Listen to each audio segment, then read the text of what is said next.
ಎಲ್ಲರಿಗೆ ನಮಸ್ಕಾರ. ಇವತ್ತು ನಾವು ಎಂಪ್ಲಾಯೀಸ್ನ ಮೊಬಿಲಿಟಿ ಯಾವ ರೀತಿ ಆಗ್ತದೆ ಕಂಪನಿಯಲ್ಲಿ ಅದರ ಬಗ್ಗೆ ಡಿಸ್ಕಷನ್ ಮಾಡುವ. So once employee get into the organization after the selection process, so placement will be done. After placement there will be a mobility of employees, movement of employees. Basically there are two categories of employee mobility: internal and external.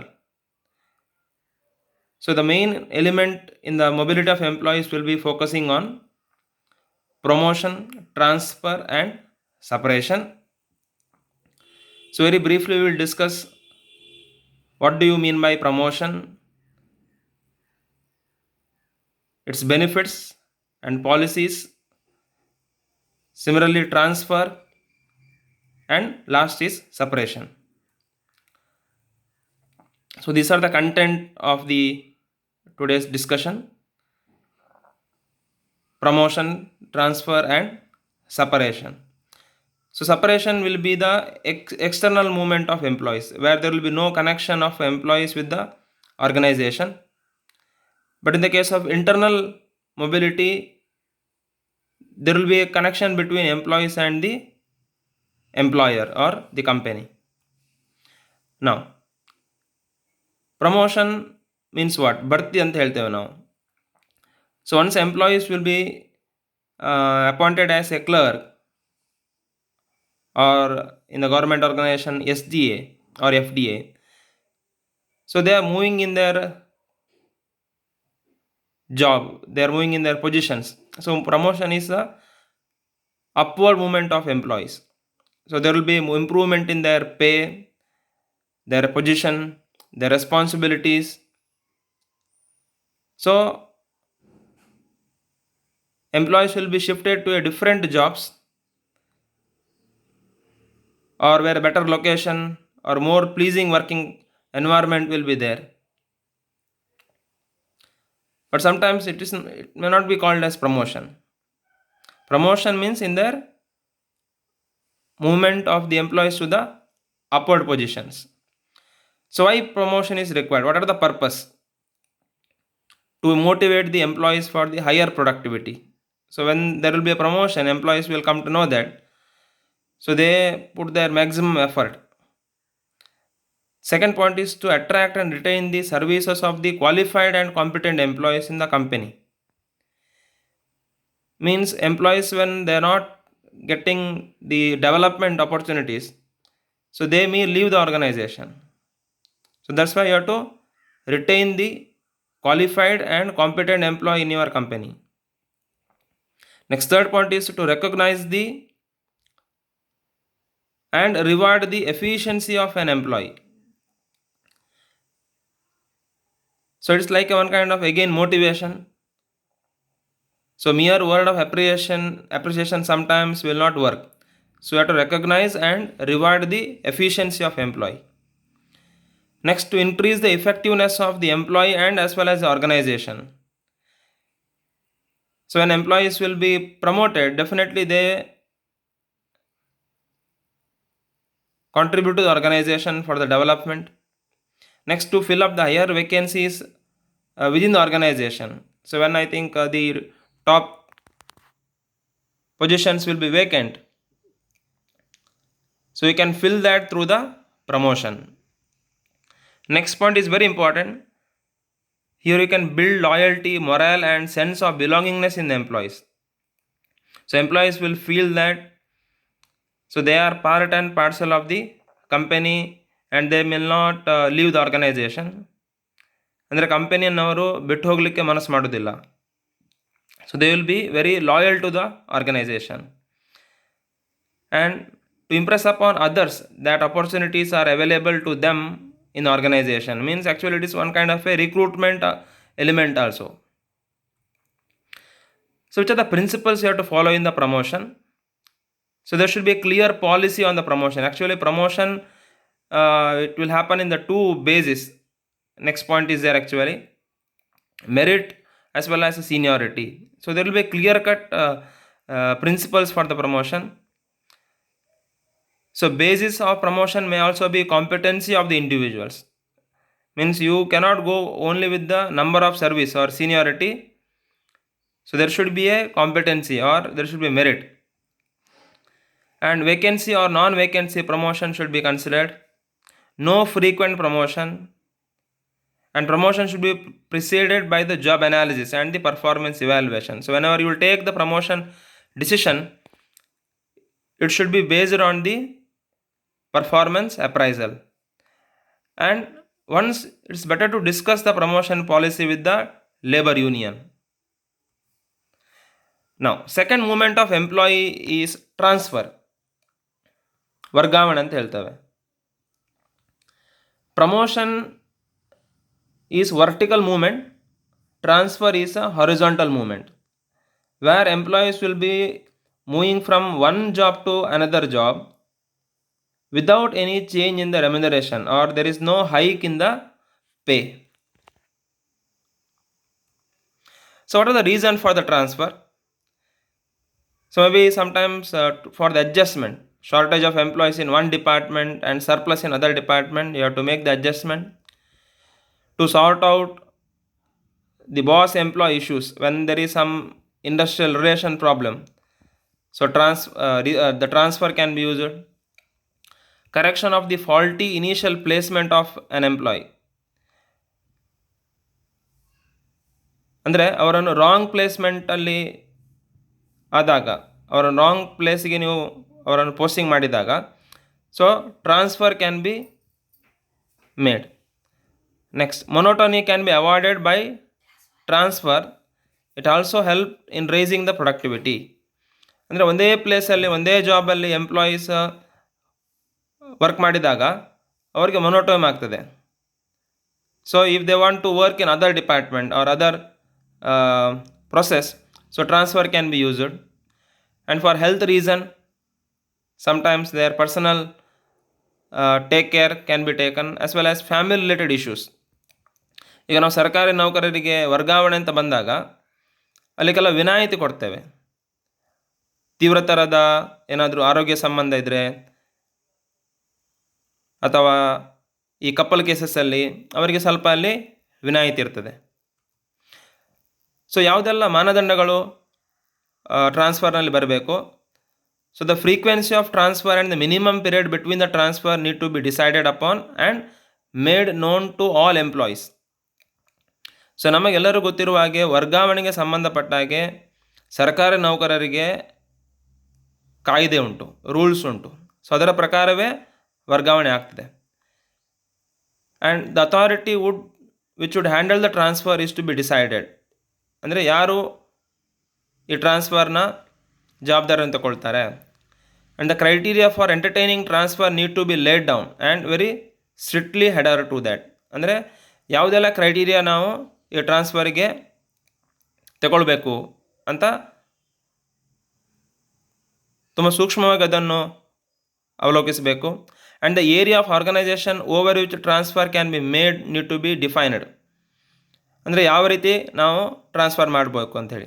And performance of employee should be assessed. Next, types of transfer ಬಂದಾಗ ಬೇರೆ ಬೇರೆ ರೀತಿಯ transfer ಬರ್ತದೆ. Those design to enhance the training and development of employees are for the adjustment in the workforce ಆಗಿರ್ಬೋದು, ಅಥವಾ those designed to remedy the problem of poor placement. ಅಂದರೆ ಇದು ರೀಸನಲ್ಲಿ already ನಾವು ಕವರ್ ಮಾಡಿದ್ದೇವೆ.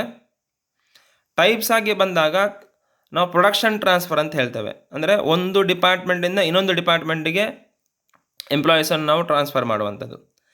ರಿಪ್ಲೇಸ್ಮೆಂಟ್ ಟ್ರಾನ್ಸ್ಫರ್ ಅಂದರೆ to replace the senior position by the junior officer. ಅಂದರೆ ಈಗ vacancy ಕಾಲಮಲ್ಲಿ ಕ್ರಿಯೇಟ್ ಆದಾಗ ಜೂನಿಯರ್ ಎಂಪ್ಲಾಯೀಸನ್ನು ಆ ಪೊಸಿಷನಿಗೆ ಹಾಕುವಂಥದ್ದು. ವರ್ಸಟೈಲ್ ಟ್ರಾನ್ಸ್ಫರ್ ಅಂದರೆ to make employees versatile or competent in different areas. ಅಂದರೆ ಪ್ರತಿಯೊಂದು ಡಿಪಾರ್ಟ್ಮೆಂಟಲ್ಲಿ ಅವರನ್ನು ವರ್ಕ್ ಮಾಡಲಿಕ್ಕೆ ಅಲೌ ಮಾಡುವಂಥದ್ದು. Shift transfer means transfer between the work shift. Nowadays, you know that Many companies are working 24/7 basis. So workers or employees, they have to work for different shift. Next, remedial transfer ಅಂದರೆ request of employees. So when employees are having some health issues or personal problems, so remedial transfer can be given to the employees. Next ಬರುವಂಥದ್ದು very important concept, separation. So here it's a external movement of employees. ಅಂದರೆ ಎಂಪ್ಲಾಯೀಸ್ಗೆ ಮತ್ತು ಇಲ್ಲಿ ಕಂಪನಿಗೆ ಯಾವುದೇ ರೀತಿಯ relationship ಇರೋದಿಲ್ಲ. ಈಗ ನಾವು ಪ್ರಮೋಷನ್ ಆಗಿರ್ಬೋದು, ಟ್ರಾನ್ಸ್ಫರ್ ಆಗಿರ್ಬೋದು, ಇನ್ನೊಂದು ಆ್ಯಕ್ಚುಲಿ ಡಿಮೋಷನ್ ಅಂತ ಉಂಟು. ಆ್ಯಕ್ಚುಲಿ ಡಿಮೋಷನ್ ಅಂದರೆ ಇರುವ ಪೊಸಿಷನಿಂದ ಎಂಪ್ಲಾಯೀಸನ್ನು ಕೆಳಗಿನ ಪೊಸಿಷನಿಗೆ ಅವರನ್ನು ಹಾಕುವಂಥದ್ದು. ಬಟ್ ಈ ಎಲ್ಲ ಪ್ರಮೋಷನ್ ಆಗಿರ್ಬೋದು, ಟ್ರಾನ್ಸ್ಫರ್ ಆಗಿರ್ಬೋದು ಅಥವಾ ಡಿಮೋಷನ್ ಆಗಿರ್ಬೋದು, so employees will be having A connection with the company. But separation ಆಗುವಾಗ ಎಂಪ್ಲಾಯೀಸಿಗೆ ಮತ್ತು ಎಂಪ್ಲಾಯರ್ನಿಗೆ ಯಾವ ರೀತಿಯ ಕನೆಕ್ಷನ್ ಇರೋದಿಲ್ಲ. ಸೊ ಇದರಲ್ಲಿ ಎರಡು ಕ್ಯಾಟಗರಿ ಬರ್ತದೆ, ವಾಲಂಟರಿ ಸಪರೇಷನ್ ಮತ್ತು ಇನ್ವಾಲಂಟರಿ ಸಪರೇಷನ್. ಸೊ ನೆಕ್ಸ್ಟ್ ಸ್ಲೈಡಲ್ಲಿ ಬರ್ತದೆ ಅದು. So voluntary separation means when employees decide to terminate his or her relationship with employer. ಅಂದರೆ ಸ್ವಯಂ ಎಂಪ್ಲಾಯೀಸೇ ಕಂಪನಿಯಿಂದ ಸಪರೇಟ್ ಆಗುವಕ್ಕೆ ಡಿಸೈಡ್ ಮಾಡಿಕೊಳ್ಳೋದು, ಅಂದರೆ ಕ್ವಿಟ್ಟಿಂಗ್. ಸುಲಭದಲ್ಲಿ ಹೇಳೋದಾದರೆ ರೆಸಿಗ್ನೇಷನ್.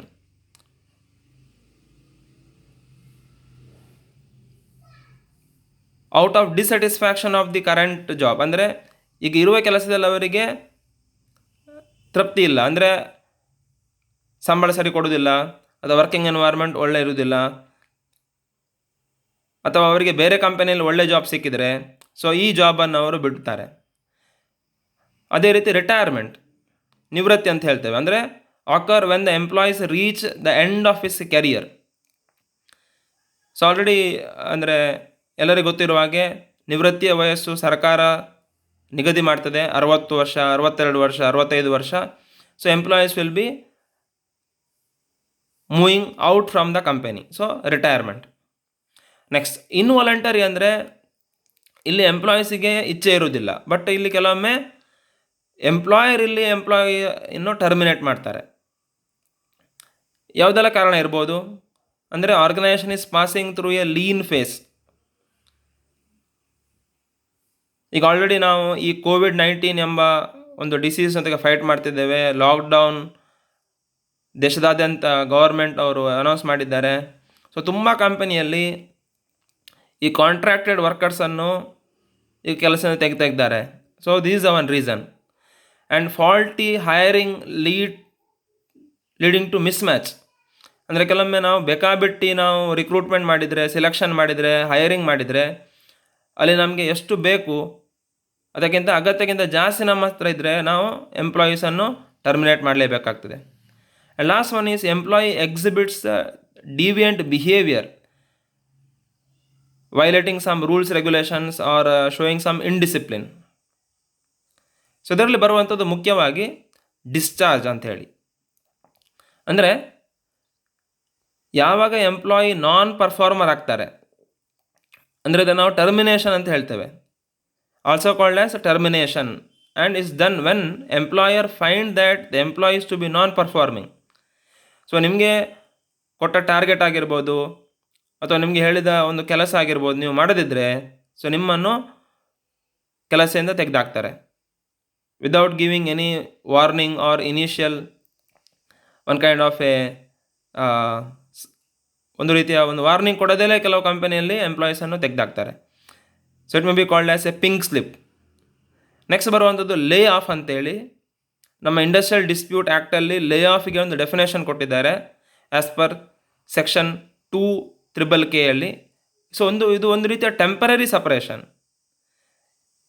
ಇಲ್ಲಿ ಲೇ ಆಫಲ್ಲಿ ಎಂತ ಆಗ್ತದೆ ಅಂದರೆ, lay off is a failure or inability of employer to give employment to the worker, their name is present on the attendance register but they are not retrenched. ಅವರನ್ನು ರಿಟ್ರೆಂಚ್ಮೆಂಟ್ ಮಾಡಲಿಕ್ಕಿಲ್ಲ, ಕೆಲಸದಿಂದ ತೆಗೆದಾಕ್ಲಿಕ್ಕಿಲ್ಲ. So ಲೇ ಆಫಲ್ಲಿ ಎಂತಾಗ್ತದೆ ಅಂದರೆ ಅಲ್ಲಿ ರಾ ಮೆಟೀರಿಯಲ್ ಶಾರ್ಟೇಜ್ ಆಗ್ತದೆ, missionary break down ಆಗ್ತದೆ. So ಆಗ for A temporary period ಎಂಪ್ಲಾಯೀಸನ್ನು ಕೆಲಸದಿಂದ ತೆಗೆದಾಕ್ತಾರೆ. Next ರಿಟ್ರೆಂಚ್ಮೆಂಟ್ ಅಂದರೆ ಟರ್ಮಿನೇಷನ್. ಇಲ್ಲಿ ಎಕನಾಮಿಕ್ ರೀಸನ್ಸ್ ಆಗಿರ್ಬೋದು, ಕ್ರೈಸಿಸ್ ಆಗಿರ್ಬೋದು, ಅಥವಾ ಕಂಪನಿ ಎಲ್ಲಾದರೂ ಲಾಸಲ್ಲಿ ನಡೀತಾ ಉಂಟಂದರೆ ಸೊ ದೊಡ್ಡ ಪ್ರಮಾಣದಲ್ಲಿ ಎಂಪ್ಲಾಯೀಸನ್ನು ಡೌನ್ ಸೈಜ್ ಮಾಡ್ತಾರೆ. ಸೊ ಇದು ರಿಟ್ರೆಂಚ್ಮೆಂಟ್ ಅಂತ ಹೇಳ್ತೇವೆ. ಸೊ ಇಲ್ಲಿ ನೀವು ಒಂದು ಸೂಕ್ಷ್ಮ ಗಮನಿಸ್ಕೊಳ್ಬೇಕು, retrenchment is differs from dismissal. ಡಿಸ್ಮಿಸಲಲ್ಲಿ ಅಲ್ಲಿ ಎಂಪ್ಲಾಯೀಸಿದು ಫಾಲ್ಟ್ ಇರ್ತದೆ, ಇಲ್ಲಿ ಯಾವುದೇ ಎಂಪ್ಲಾಯೀಸ್ ಫಾಲ್ಟ್ ಇರೋದಿಲ್ಲ. ಸೊ ಕಂಪನಿ ಬಾಹ್ಯ ಕಾರಣದಿಂದಾಗಿ ನಂಬರ್ ಆಫ್ ವರ್ಕರ್ಸನ್ನು ಕಡಿಮೆ ಮಾಡ್ತದೆ. So how we have to manage the separation. So separation ಆಗುವಾಗ ಎರಡೂ ನಮಗೆ ಔಟ್ಕಮ್ಸ್ ಬರ್ತದೆ. ಪಾಸಿಟಿವ್ ಔಟ್ಕಮ್ ಉಂಟು, ನೆಗೆಟಿವ್ ಔಟ್ಕಮ್ ಉಂಟು. ಪಾಸಿಟಿವ್ ಔಟ್ಕಮ್ ಯಾವುದೆಲ್ಲ? So organisation becomes fitter and trimmer. So ನಿಮಗೆ ಎಷ್ಟು ಎಂಪ್ಲಾಯೀಸ್ ಬೇಕು ಅಷ್ಟು ನೀವು ಮಾತ್ರ ಎಂಪ್ಲಾಯೀಸನ್ನು ನೀವು ಮ್ಯಾನೇಜ್ ಮಾಡ್ಬೋದು. So you can save wages and salary bill. So ಕಂಪನಿಯಲ್ಲಿ ದೊಡ್ಡ ಎಕ್ಸ್ಪೆನ್ಸಸ್ ಯಾವುದಂದರೆ wages and salary bill. So ಅದನ್ನು ನೀವು ಸೇವ್ ಮಾಡ್ಕೊಳ್ಬೋದು. So fresh ideas brought by the new entrants. ಅಂದರೆ ಈಗ ಇರುವ ಎಂಪ್ಲಾಯೀಸನ್ನು ನೀವು ಟರ್ಮಿನೇಟ್ ಮಾಡಿದರೆ ಸೊ ಹೊಸ ಐಡಿಯಾಸ ಹೊಸ ಎಂಪ್ಲಾಯೀಸ್ನ ಮುಖಾಂತರ ಬರ್ತದೆ. ಅದೇ ರೀತಿ ಆಗುವ ನೆಗೆಟಿವ್ ಔಟ್ಕಮ್ಸ್ ಯಾವುದಂದರೆ it disrupts the employee morale may rather than adding to the cost. ಅಂದರೆ ಎಂಪ್ಲಾಯೀಸ್ಗೆ ಆ ಕಂಪನಿಯ ಮೇಲೆ ಒಳ್ಳೆಯ ಭಾವನೆ ಬರೋದಿಲ್ಲ. And cost of turnover includes retirement cost and hiring and training cost. ಅಂದರೆ ಪದೇ ಪದೇ ಎಂಪ್ಲಾಯೀಸ್ ನೀವು ಸಪ್ರೇಟ್ ಆಗ್ತಾ ಇದ್ದರೆ ಅಂದರೆ ನಾವು ಇದನ್ನು ಟರ್ನ್ ಓವರ್ ಅಂತ ಹೇಳ್ತೇವೆ, ಅಟ್ರಿಷನ್ ರೇಟ್ ಅಂತ ಹೇಳ್ತೇವೆ. ಸೊ ನೀವು ಪುನಃ ರಿಕ್ರೂಟ್ಮೆಂಟ್ ಮಾಡಬೇಕು, ಟ್ರೈನಿಂಗ್ ಮಾಡಬೇಕು. So all these things you have to see while you are managing the separation. So thank you very much.